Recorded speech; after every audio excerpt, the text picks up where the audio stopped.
saya akan membawakan satu topik, yaitu roh yang memberi hidup.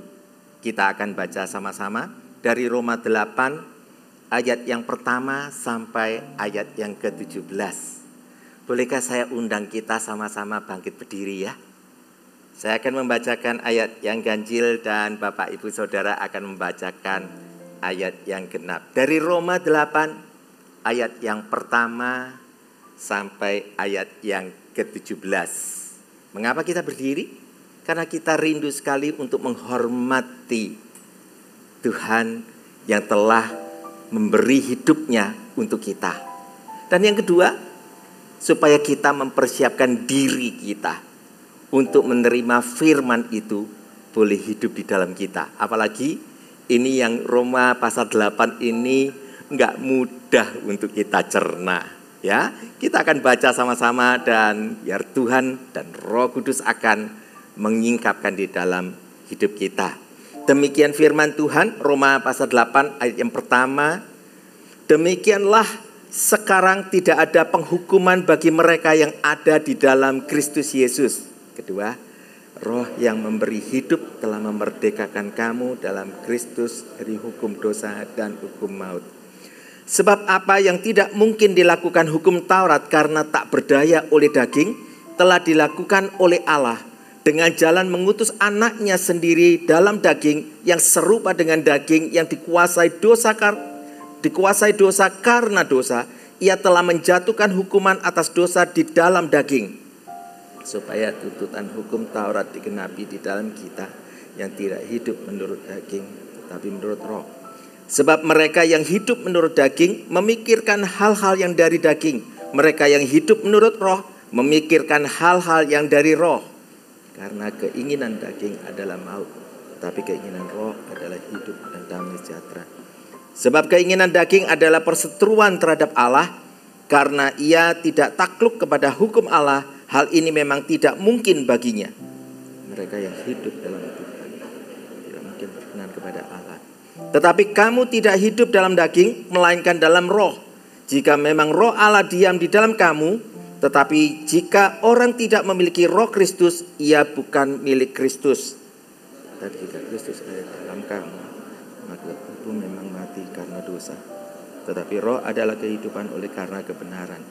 Dan jika roh Dia yang telah membangkitkan Yesus dari antara orang mati diam di dalam kamu, maka Ia yang telah membangkitkan Kristus Yesus dari antara orang mati akan menghidupkan juga tubuhmu yang fana itu oleh rohnya yang diam di dalam kamu. Jadi saudara-saudara, kita adalah orang berhutang, tetapi bukan karena daging supaya hidup menurut daging. Sebab jika kamu hidup menurut daging, kamu akan mati. Tetapi jika oleh roh kamu mematikan perbuatan-perbuatan tubuhmu, kamu akan hidup. Semua orang yang dipimpin roh Allah adalah anak Allah. Sebab kamu tidak menerima roh perbudakan yang membuat kamu menjadi takut lagi, tetapi kamu telah menerima roh yang menjadikan kamu anak Allah. Oleh roh itu kita berseru, ya Aba, ya Bapa. Roh itu bersaksi bersama-sama dengan roh kita bahwa kita adalah anak-anak Allah. Kita baca bersama ya yang ke-17. Dan jika kita adalah anak, maka kita juga adalah ahli waris. Maksudnya orang-orang yang berhak menerima janji-janji Allah, yang akan menerimanya bersama-sama dengan Kristus, yaitu jika kita menerima bersama-sama dengan Dia, supaya kita juga dipermuliakan bersama-sama dengan Dia. Katakan amin. Silakan duduk. Ayat ini bukan ayat yang mudah, saudara.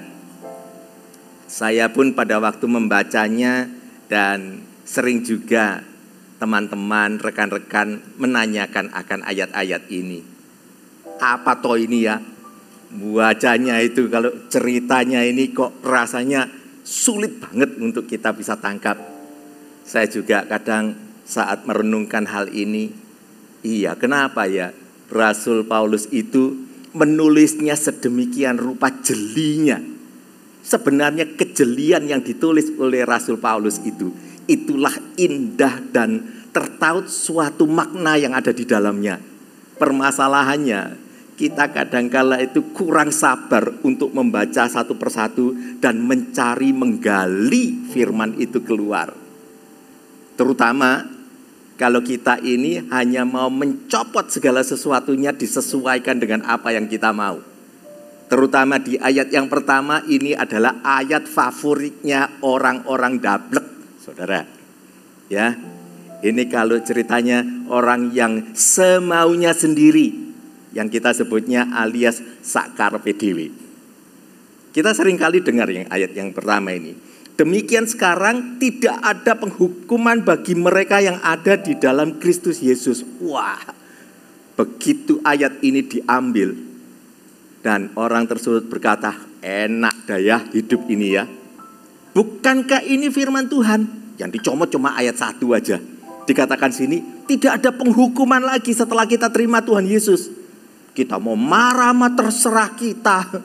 Mau pukul orang mah juga enggak ada penghukuman. Ini kan dibilangnya tidak ada penghukuman bagi mereka yang ada di dalam Kristus Yesus.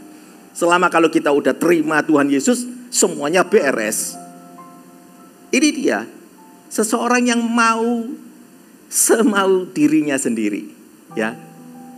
Jadi mungkin kita juga sering dengar, ada kalau beberapa tahun, boleh dikatakan puluhan tahun yang lalu ini, yang anak-anak muda seringkali berkata begini, wah kalau bisa ya jadi orang itu, waktu muda itu kita bisa foya-foya, waktu kita tua kaya raya, waktu mati masuk surga.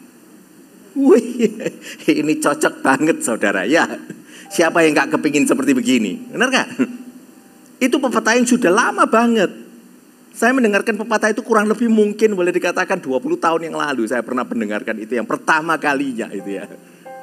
Ini saudara, apabila kita menangkap satu bagian ayat yang diterjemahkan dengan kesukaan hidup kita sendiri, kacau saudara.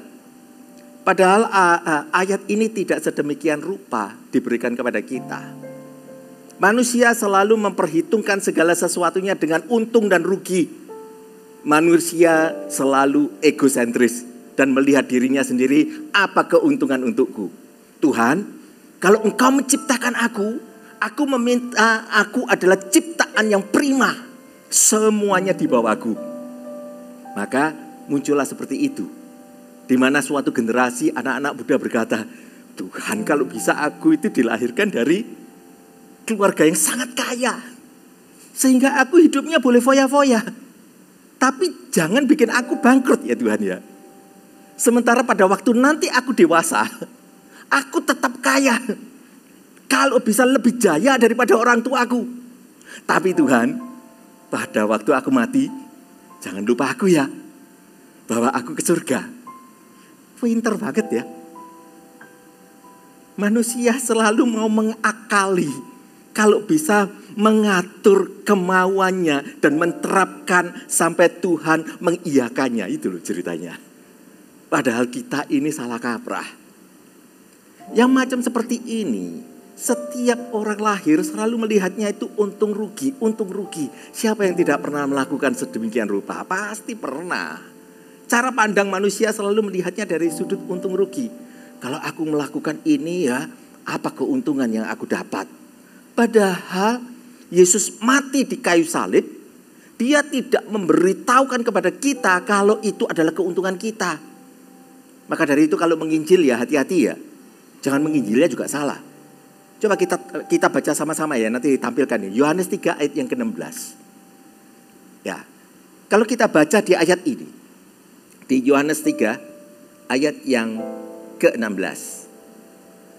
Karena begitu besar kasih Allah akan dunia ini, sehingga ia telah mengaruniakan anaknya yang tunggal supaya setiap orang yang percaya kepadanya tidak binasa, melainkan beroleh hidup yang kekal.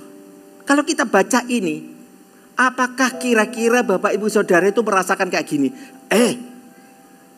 Kamu itu kalau terima aku sebagai juru selamat, kamu untung loh. Yesus berkata begitukah? Enggak saudara. Tuhan Yesus memberitahukan kepada kita itu karena begitu besar kasih Allah kepada dunia. Karena mencintai kita, dia mati di atas kayu salib. Tetapi Tuhan tidak pernah mengkomunikasikan kepada kita itu urusan untung rugi. Dia tidak menyatakan seolah-olah seperti, aku ini Tuhanmu loh. Aku mati di atas kayu salib. Kalau kamu terima aku, kamu untung loh. Bukan begitu saudara. Jadi kalau kita pun juga mau membawakan hadirat Tuhan kepada orang-orang yang masih belum mengenalnya, jangan dibawa di area untung rugi ya. Karena Tuhan tidak menjual belikannya. Tetapi Tuhan selalu membawa supaya kita ini boleh merasakan akan kasih-Nya. Tuhan mati di atas kayu salib karena mengasihi kita semuanya. Karena dosa kita. Seringkali kita itu memang salah konsep. Tetapi di ayat yang kedua, Roh yang memberi hidup telah memerdekakan kamu dalam Kristus dari hukum dosa dan hukum maut. Ini sungguh luar biasa. Roh yang memberi hidup ini, yang membuat kita ini boleh sepadanan dengan Tuhan, boleh berkomunikasi dengan Tuhan, di mana inilah yang telah memerdekakan kita. Apa yang dimaksud dengan memerdekakan kita? Kalau kita ini tinggal di dalam Taurat, kita pasti mati saudara. Tetapi apa yang dikatakan dengan memerdekakan kita, ya memerdekakan kamu dalam Kristus dan hukum dosa dan hukum maut. Yang dimaksud di sini adalah memerdekakan kita untuk melakukan firman Tuhan. Bukan untuk memerdekakan kita memiliki imajinasi yang liar dan kita berjalan dengan sesuka hati. Bukan saudara. Memerdekakan hidup kita ini, itu artinya adalah supaya kita ini sepadanan dan melakukan firman-Nya. Itu kerinduan Tuhan. Karena disinilah apabila kalau kita melihat sama-sama di Galatia 5 ayat yang ke-22. Galatia 5 ayat yang ke-22.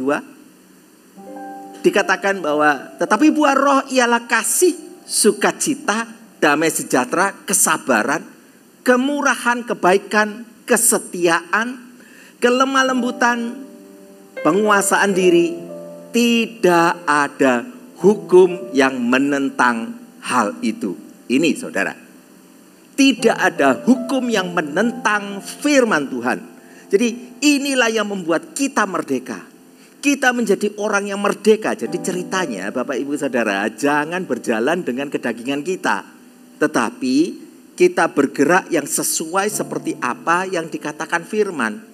Kalau setiap daripada kita ini melakukan kasih, sukacita, dan damai sejahtera ada di dalam kita, kesabaran juga sedemikian rupa, kemurahan. Ini tidak ada hukum yang melarang. Maka dari itu ini yang dikatakan, Roh yang memberi hidup telah memerdekakan kamu. Ini maksudnya. Jadi kalau kita ini udah mendesain diri kita, Tuhan, aku mau Tuhan, Kau bawa Roh-Mu hidup di dalamku, sehingga kehidupanku, apa yang aku pikirkan, aku mau melakukan sesuai dengan firman-Mu. Dan buah-buah roh inilah yang kita pikirkan. Maka di sanalah yang disebut dengan tidak ada hukum yang menentang hal itu. Tidak ada hukum yang melarangnya. Sehingga kita boleh dikatakan kita merdeka. Merdeka di dalam Kristus dari hukum dosa dan hukum maut. Yang dimaksud di sini, kita merdeka itu adalah apa yang dimaksud dengan dosa dan maut sudah nggak bisa ngapa-ngapain kita. Kalau Bapak Ibu Saudara ini melakukan sesuai seperti firman Tuhan, mengundang akan rohnya yang hidup dalam hidup kita. Dan kita senantiasa meminta, Tuhan, Engkau yang hidup di dalamku, Roh Kudus, aku meminta Engkau memimpin setiap langkahku. Maka hidup kita ini ada damai sejahtera. Dan dalam hidup kita ini, kita dimerdekakan. Maut, hukum dosa tidak berlaku pada waktu kita berbuat segala sesuatu yang sesuai dengan kerinduan Tuhan.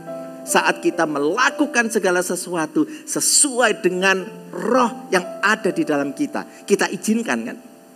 Roh Kudus kita izinkan untuk terus mengalir keluar dari kehidupan kita. Maka buah-buahnya itu adalah buah-buah roh. Di mana buah-buah roh ini tidak ada satupun yang menentangnya. Tidak ada hukum, bukan hukum itu tidak ada. tetapi merdeka atas hukum dosa. Karena hukum itu sendiri menjadi tidak berkuasa. Dosa itu pun juga menjadi tidak berkuasa, saudara. Ini yang dimaksudkan. Jadi kita penting sekali untuk masuk bersama dengan Tuhan.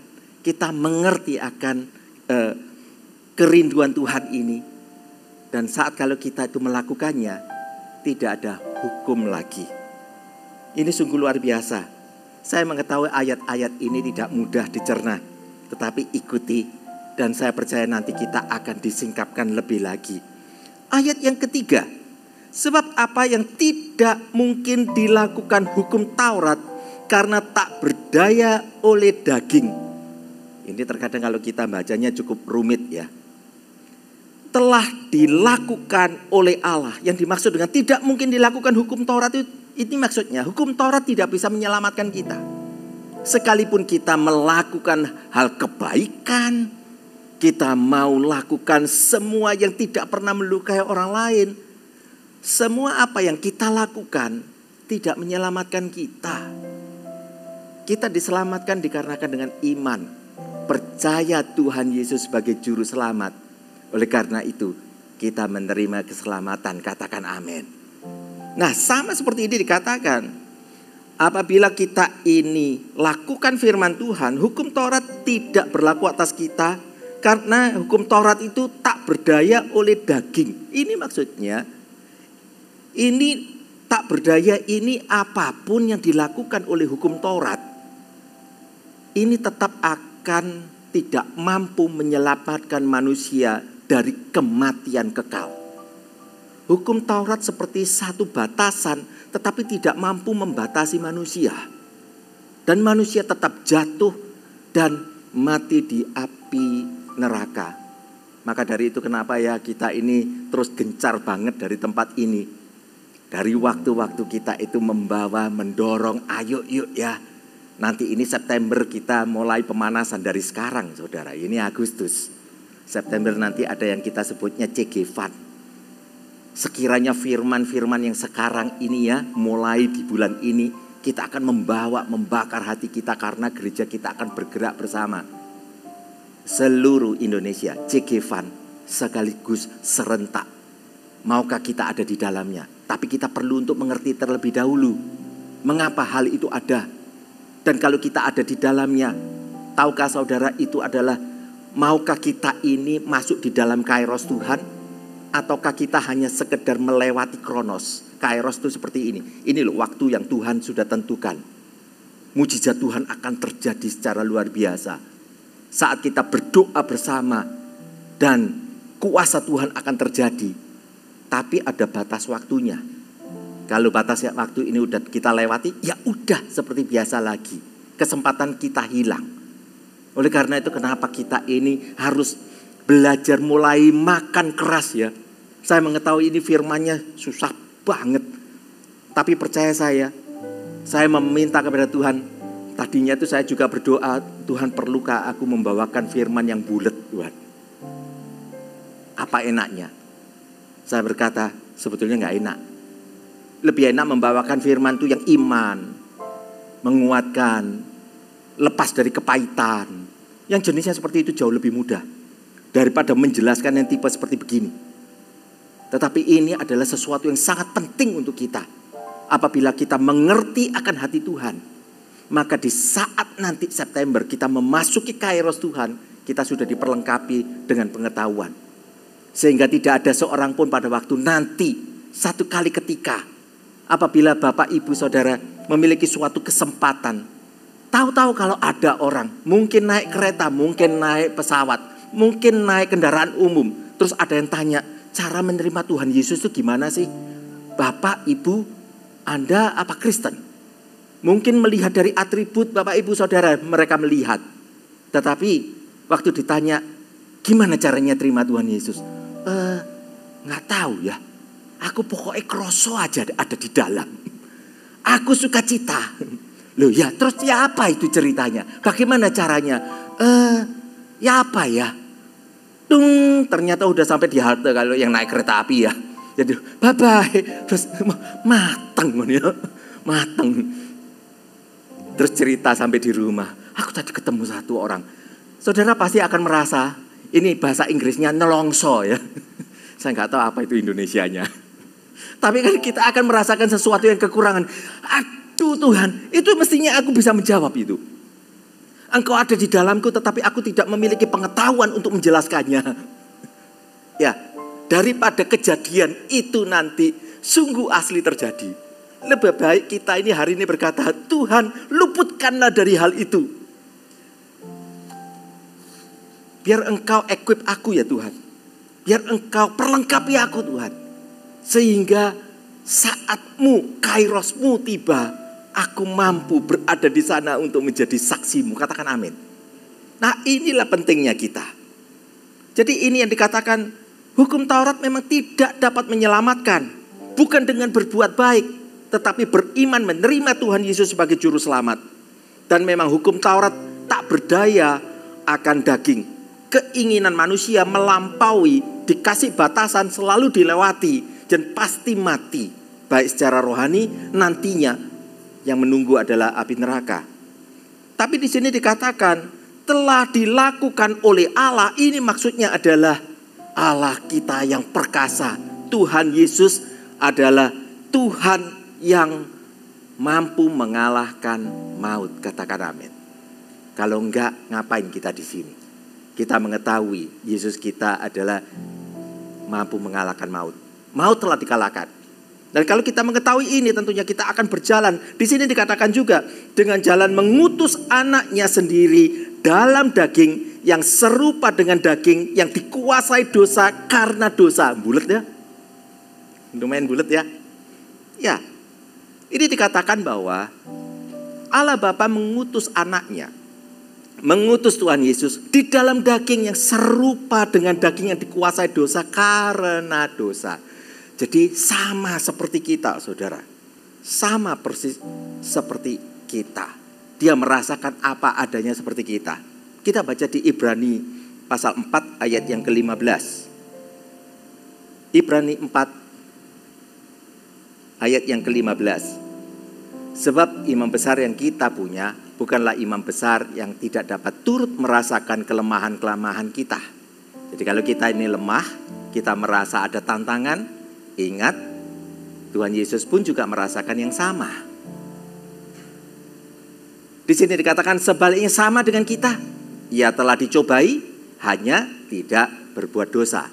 Nah masalahnya kita dicobai, kita semakin jalan dengan pikiran semau kita.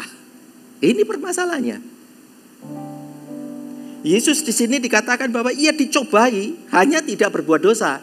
Nah, masalahnya kalau kita dicobai, kira-kira bagaimana jawabnya? Ini saudara. Maka dari itu kita perlu sekali untuk tinggal di dalam roh. Tinggal di dalam roh. Ayat yang 4 dikatakan, supaya tuntutan hukum Taurat digenapi di dalam kita. Ini maksudnya adalah supaya hukum Taurat itu tetap berlaku, tapi tidak berdampak kalau kita ini melakukan di dalam roh dan buah rohnya adalah kasih, sukacita, damai sejahtera, kesabaran, kemurahan, banyak hal yang terjadi. Saya ingin tahu kalau seperti anak muda yang tadi yang sudah mencanangkan, masih muda maunya hidup foya-foya. Kira-kira dari foya-foyanya ini tercetus gak, terpikir gak? Mau membantu orang-orang miskin? Terpikir gak? Saya rasa kok enggak ya. Kalau udah macam seperti ini dia akan jalan dengan apa yang dia pikir yang terbaik. Ya. Dan berjalan dengan semaunya aja. Dia mau apa? Jadi apa. Mau apa? Jadi apa. Saya percaya dia belum tentu mampu untuk melakukan seperti apa yang Tuhan mau. Maka dari itu saudara, gak segala sesuatu yang kita doakan, yang kita harapkan, mengapa masih belum terjadi, itu tergantung dari hati kita. Sudah siapkah kita menerimanya? Sudah siapkah kita ini untuk terpakai oleh Tuhan? Atau hanya kita mau memuaskan diri kita sendiri? Manusia hanya memprotek dirinya kan? Gak peduli dengan orang lain, tetapi ending masih terpikirkan. Kalau mati masuk surga. Wow, luar biasa. Tahu saudara, cara manusia berpikir itu sedemikian rupa. Kalau yang zaman sekarang itu lebih heboh lagi. Karena mereka akan menantang, mencoba, menguji. Ada yang pernah tanya sama saya, Pastor, di mana batasan seseorang boleh berdosa persis? Itu kalau jatuh sedikit lagi, itu masuk surga. Nangkep pertanyaan saya? Saya ulangi ya. Ada seorang anak muda, dia bertanya kepada saya, Pak Liang, tolong jelaskan. Jelaskan Pastor, di mana dosa, batas dosa. Ya, di sini loh. Utarakan di mana batas dosa. Apabila melangkah satu lagi, ini neraka. Jadi kalau saya melangkah sini, saya jatuh. Ya, jadi batas itu di sini. Ini batas keselamatan. Batas keselamatan di sini, melangkah sedikit, jurang masuk neraka. Dia mau tahu itu. Saya tanya, kenapa? Kenapa? Maunya seperti itu ya? Jadi maunya itu muda, foya-foya, tua, kaya raya, tanpa terbersit. Aku mau berbuat dosa sedosa-dosanya tetapi masih selamat. Nangkep? Heboh kan ya? Kita tahu dosa zaman dulu sama dosa zaman sekarang udah berbeda. 10 tahun yang lalu mintanya hanya ya muda, foya-foya. Nanti kalau tua kaya raya, mati masuk surga. Yang sekarang udah zamannya udah beda ya. Jadi pertanyaan metaverse bagi yang nangkep. Ini pertanyaannya macam seperti itu. Gimana dan di mana batasnya? Sedosa-dosanya tetapi tetap selamat.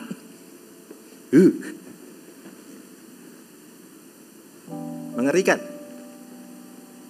Itulah yang dimaksud kalau menerjemahkan firman dengan salah kaprah. Dikiranya tidak ada penghukuman di dalam Kristus Yesus. Orang kita ini loh kalau jalan macam seperti ini jelas sudah salah saudara. Tahukah saudara, berpikir sedemikian rupa aja itu salah udah. Karena kita membiarkan diri kita terpimpin ke arah sana. Dia berkata, Pak Pendeta, saya nggak mau ada hukum Taurat, gak enak hukum Taurat. Mencegah segala sesuatu kita ini menjadi nggak nyaman. Masa gak bisa sih kita lakukan begitu? Bukankah Tuhan itu yang menciptakan kita? Bukankah Dia juga tahu akan kelemahan kita?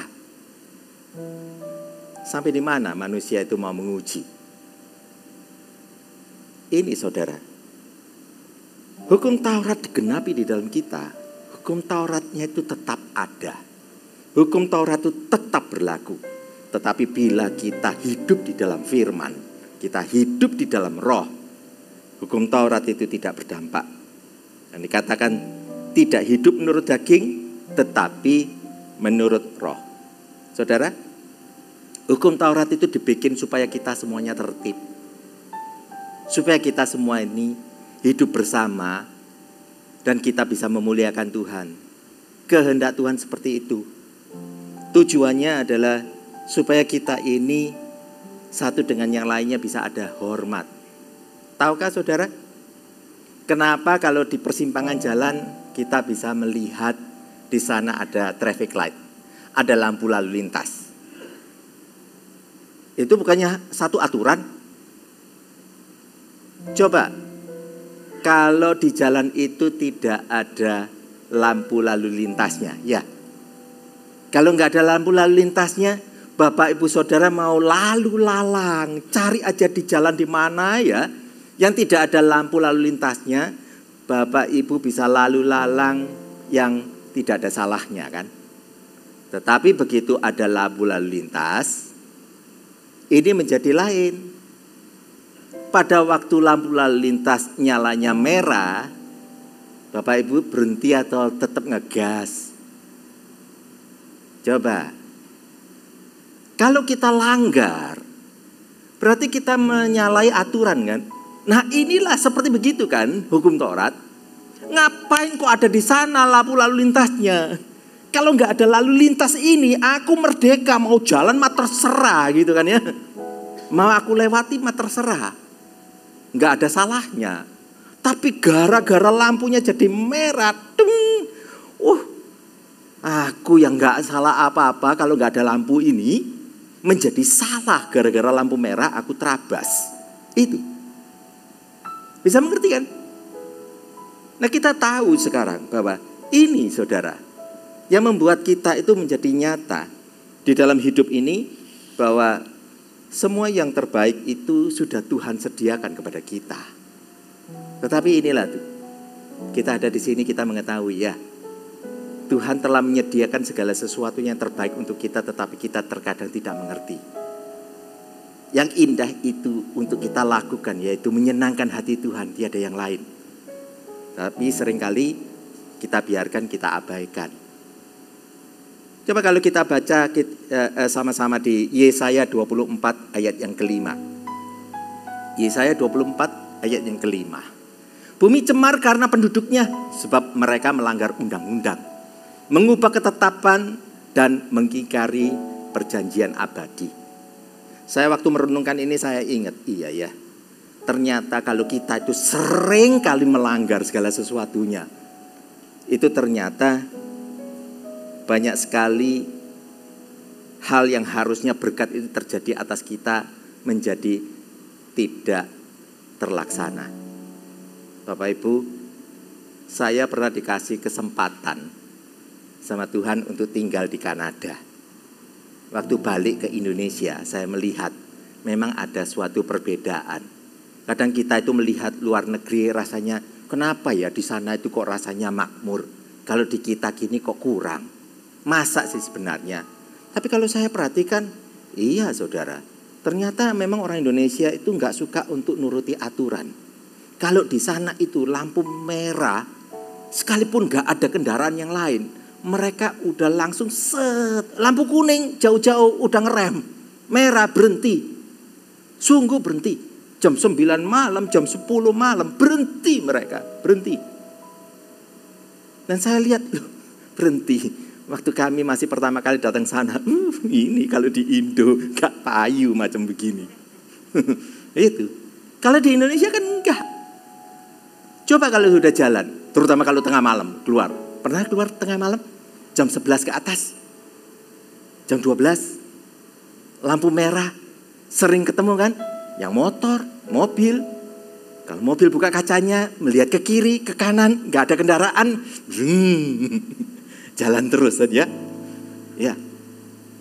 Pelanggaran sering terjadi, maka dari itu mengapa berkat Tuhan tidak terjadi di kehidupan kita. Emang kita rodok dablek saudara. Ya. Dulu sebelum ke Kanada, saya awalnya ngetawai sana gitu. Saya pun juga pernah sih, ya. Masa muda itu memang masa yang banyak tantangan ya. Itu. Saya pernah juga diajak sama teman, ayo berangkat yuk. Ya, saya nunut aja gitu. Tapi teman saya ini membawa kendaraan dengan kecepatan yang lumayan saudara. Sehingga begitu lampu kuning dia nggak nginjak rem, dia nginjak gas, tambah digas ya. Jadi wes gitu aja lampu merah. Lucunya begitu ngelewati perempatan, langsung saudara disemprit sama polisi. Minggir set gitu. Saya ngomong matang, kena, kita kena deh gitu ya. Ya mau apa lagi? Begitu buka kaca ditanyai, Pak polisi langsung ada di sebelahnya. Tahu kesalahannya? Kami langsung menjawab, tahu Pak, tahu kesalahannya. Tapi yang kami tidak tahu Bapak tadi munculnya dari mana. Itulah darahnya Indonesia itu ternyata macam seperti begitu ya. Kesalahannya tahu tapi mencari kesalahan orang lain Mas Yan gitu.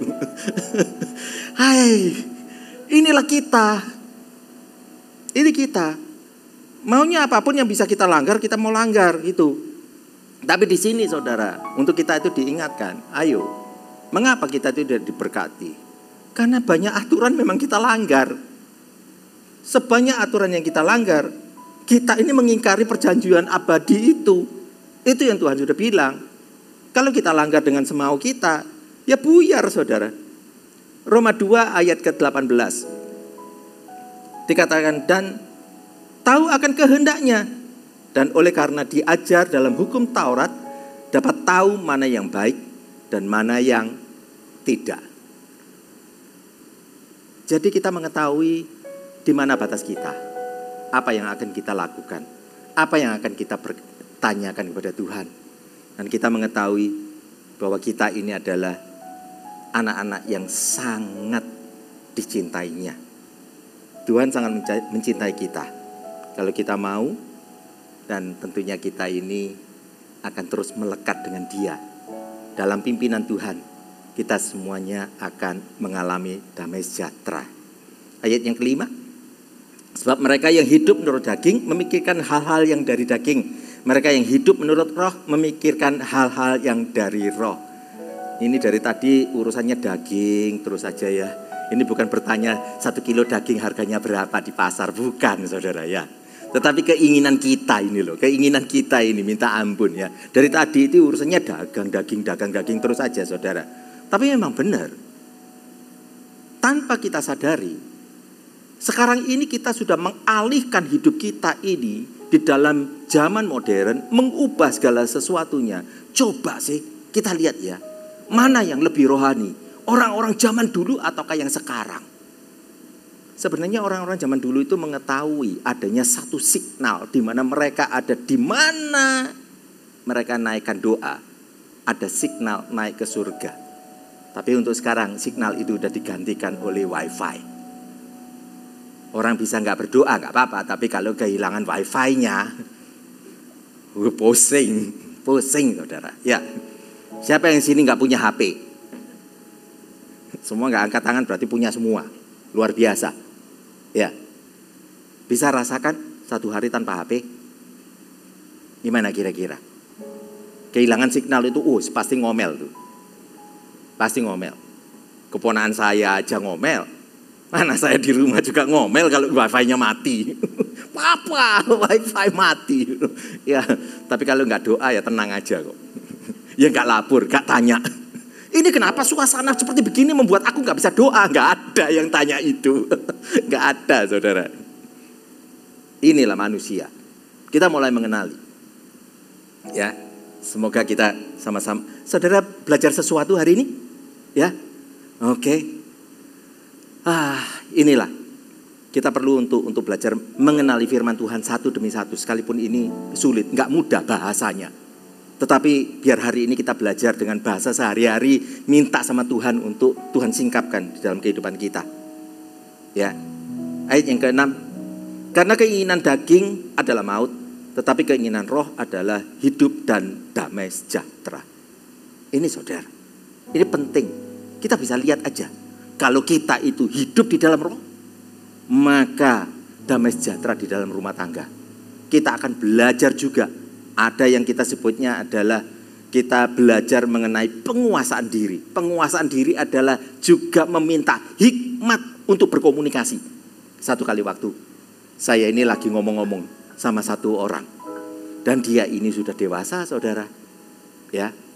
Sementara orang tuanya ya tentu lebih tua lagi. Namanya ini cuma seorang anak. Ya.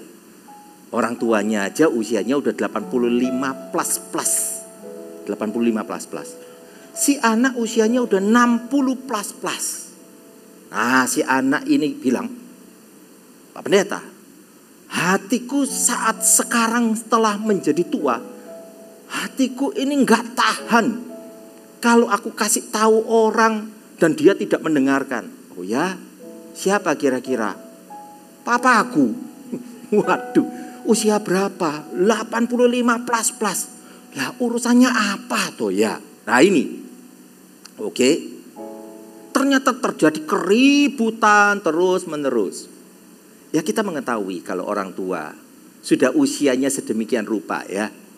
Kalau mungkin masuk ke toilet, lupa ngeflush, ada apa-apa, ada bau di mana-mana. Nah dia komplain dia, marah dia. Jadi rumahnya mau dibongkar sama si anak. Si anak bilang, "Pak, ini mau tak bongkar. Ini bau, ini semuanya ada papa bau." Marah papanya. Marah papanya. Maka dicarilah juga pendeta yang sama, saya. Jadi terima komplainan, stereo saudara. Sekiranya yang keluarga lainnya jangan menghubungi saya, nanti surround sound. Soro itu ya. Jadi ini aja udah stereo. Anak dan bapak berargumen hanya urusan bau. Akhirnya saya berkata, susah kalau ngomong sama papanya. Saya ngomong dengan anaknya. Begini loh, saya panggilnya aja Ko loh ya. Karena anaknya ini lebih tua dari saya. Ya, saya ngomong, Ko, kalau ngomong sama orang tua, tolong kok kita tuh sama-sama yuk minta hikmat yuk. Minta hikmat. Ya. Terus saya bilang, kalau mau jebol sesuatu, kita tahu memang. Karena kalau papa kita udah sangat tua, tentu kontrol untuk fisiknya itu menjadi lemah. Tidak mengetahui apa yang dilakukannya tetapi mudah tersinggung. Kalau Koko ngomong sekarang, dikarenakan ada papa, rumah jadi bau, toilet jadi bau, rame kok. Emang bau munculnya dari mana? Ya dari toilet. Oke, Kok, boleh enggak Koko kalau ngomong sama papa, minta hikmat. Contohnya begini loh Kok. Ambil momen yang baik, nanti berkata kepada papa, turunkan nada. Minta sama Tuhan, Tuhan kuasai atmosfer yang ada. Sehingga pada waktu menyampaikan kepada papa, papa bisa terima dengan baik. Oke, lah ngomong apa mestinya? Ngomong gini Kok, sampaikan kalau toilet itu lembab. Jadi jangan bilang bau, lembab. Coba sampaikan sama papa. Disampaikan sungguhan sama si Koko ini. Pak, toiletnya ini lembab Pak. Di sini ini nanti lama-lama menjadi banyak jamur dan itu nggak baik untuk kesehatan kita. Tak bongkar ya Pak ya, tak pasang kipas angin di sana ya. Oh iya lembab ya, lembab. Ya. Bongkar aja pasang kipas angin. Selesai saudara. Rumah ini jadi damai. Hanya ucapan. Jadi kadang kita itu perlu untuk minta hikmat. Jangan asal kita bicara, loh bukankah aku bicara apa adanya? Iya, antara bau dan lembab ya tipis ya. Ngalau sedikit kenapa sih? Apalagi sama orang udah punya usia. Ngalah sedikit. Akhirnya damai sejahtera juga ada. Habis gitu mulai. Gak apa-apa saudara. Berapapun usia kita, selama kita mau belajar, Tuhan hadir. Dan dia akan membawakan sukacita damai sejahtera di tengah-tengah semua keluarga. Katakan amin. Gak usah khawatir berkata, gak mungkin aku udah tua gak bisa berubah. Hai. Coba sih kita bayangin. Kalau kita ini kira-kira ya kita bayangin ya. Zaman dulu pada waktu semua binatang satu persatu dipanggil untuk naik ke Bahtera Nuh. Ada binatang yang lambat banget ya. Yaitu siput. Siput kira-kira dipanggil yang terutama kali ya. Sebelum daripada mungkin kalau ada yang seperti singa, harimau, cita, itu kan larinya cepat ya. Begitu kalau dipanggil, ayo kumpul, ya langsung wes lari. Lah kalau siput itu dipanggil kira-kiranya gimana? Ayo kumpul. Berapa hari itu geremet. Geremet pelan-pelan sampai naik. Tapi faktanya ada kan? Ada. Kita tahu sekarang masih ada siput kok. Berarti naik itu dalam Bahtera Nuh. Dia selamat dan dia mendengarkan panggilan itu. Nggak ada kata menyerah. Yang ada itu apakah kita mau. Kalau kita berkata, aku mau. maka hal itu akan terjadi dalam kehidupan kita. Dia akan sungguh tinggal di dalam kita dan memerdekakan kita. Ini seterusnya ini kalau saya baca ini banyak yang daging-daging terus saudara. Saya langsung loncat aja ya. Di bagian yang ke-17. Ayat yang ke-17 dikatakan, dan jika kita adalah anak, maka kita juga adalah ahli waris. Maksudnya orang-orang yang berhak menerima janji Allah. Janji Allah luar biasa. Ya, kemenangan atas hidup kita. Dan demikian juga sukacita, damai sejahtera. Satu hal yang Tuhan senantiasa bekerja di dalam kita adalah menyertai kita. Itu keindahannya. Di sini dikatakan orang-orang yang berhak menerima janji Allah dan akan menerimanya bersama-sama dengan Kristus, yaitu artinya senantiasa bersama dengan Tuhan, selalu bersama dengan Dia. Yaitu jika kita menderita bersama-sama dengan Dia, supaya kita juga dipermuliakan bersama-sama dengan Dia. Kalau kata menderita itu rasanya gak enak itu ya. Apalagi di akhir ayat itu dikatakan penderitaan itu ya apa rasanya. Padahal di dalam Tuhan itu penderitaannya seperti apa sih? Sebetulnya penderitaan bersama dengan Tuhan itu adalah apabila kalau kita itu mau menahan diri, jaga diri kita, kontrol diri. Ya, saya kalau menyatakan sesuatu ini jangan terus mengetahui apa yang saya suka. Saya kepingin semua menangkap poinnya. Jangan terus setelah ibadah ini langsung, oh ternyata Pak Liang itu menyukai sesuatu itu. Kita rame-rame beliin bersama. Jangan ya, janji ya. Saya berkata seperti ini. Apa yang dimaksud dengan menderita bersama dengan Dia? Saya ini tahu kalau di dalam tubuh saya ini penyakitan seperti kolesterol. Dan juga darah tinggi, gula udah nyerempet-nyerempet. Tetapi yang ceritanya lidah bibir saya masih ada kepinginnya. Ya. Dan saya itu seneng gitu ya. Kalau kelihatan ada kerupuk rambak. Hehehe. Dan saya ini petualang. Kerupuk rambak Tulungagung lah, sini ya, sana lah, semua ada. Nah saya selalu tanya, karena ragamnya kan banyak loh.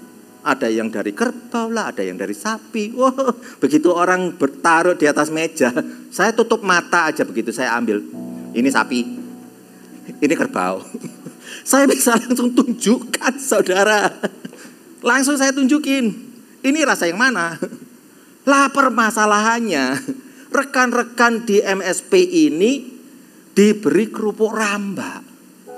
Ada di kantor saudara. Ini kalau yang MSP pasti ketawa ini. Ditinggalkan di sana. Nah, hari pertama saya lihat, itu ada ya. Kok yang dilala teman-teman buka yang lainnya, kerupuk rambak itu masih ada di sana. Ini kerupuk rambak yang dari Cirebon. Dan saya baru kelihatan ternyata ada bumbunya. Rasanya haujek sencingping. Masih disegel semuanya gitu ya. Saya berputar-putar di meja itu. Ini kok khotbah mempermalukan diri. Tapi supaya mengetahui ya, apa itu yang disebut dengan pengorbanan itu ya. Apa yang dimaksud dengan kalau kita itu menderita bersama dengan Tuhan. Kepingin banget. Meja itu sampai tak puteri saudara. Teman-teman MSP tanya, kok ada apa kok? Ya, terus lama-lama mereka tahu dari pandangan mata saya. Karena saya mengincer kerupuk rambak dari Cirebon. Modelnya itu seperti ikan hiu yang lagi mau menangkap mangsanya. Gaya saya itu loh yang membuat mereka gelak ketawa. Tapi dikarenakan mereka tahu, saya kepingin banget. Ya. Terus tanya, ayo kok sudahlah, bukalah kok, ayo kita pesta bersama. Saya bilang, enggak. Saya kalau makan yang satu ini, itu berarti seperti saya mempertaruhkan tenggorokan saya. Saya ini mudah sekali infeksi tenggorokan. Oke? Jadi mulai dari hari Rabu, itu kelihatan terus di depan mata, saudara. Wih itu bener gemes no, pingin tak buka air rasanya. Ngicip masih sitok air loh, sitok. Tapi bilang enggak lah Tuhan, aduh minggu mau khotbah 5 kali ini. Mau khotbah 5 kali, masuk model kayak gini ya. Tahu kedagingan untup-untup? Itu mulai muncul. Wah, jangan bilang esoknya datang lagi, kelihatan lagi. Dan mereka ketawai saya.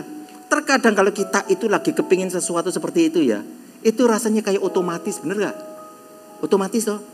Datang gitu ya, bawa ransel langsung lewat kelihatan meja tak puteri lagi. Satu puteran baru duduk pergi ke kantor gitu loh. Hari pertama, hari kedua, hari ketiga. Teman-teman tuh ngomong, wis talaku pek-peken kok gitu. Sampai hari ini gak ada yang buka. Gak ada yang buka. Saya percaya nanti itu adalah trofi saya di hari Selasa. Asli itu ya. Tapi itulah saudara. Maukah kita itu meletakkan, maukah kita itu sedikit rasanya itu kayak ya ngalah lah, kepinginnya iya gitu loh.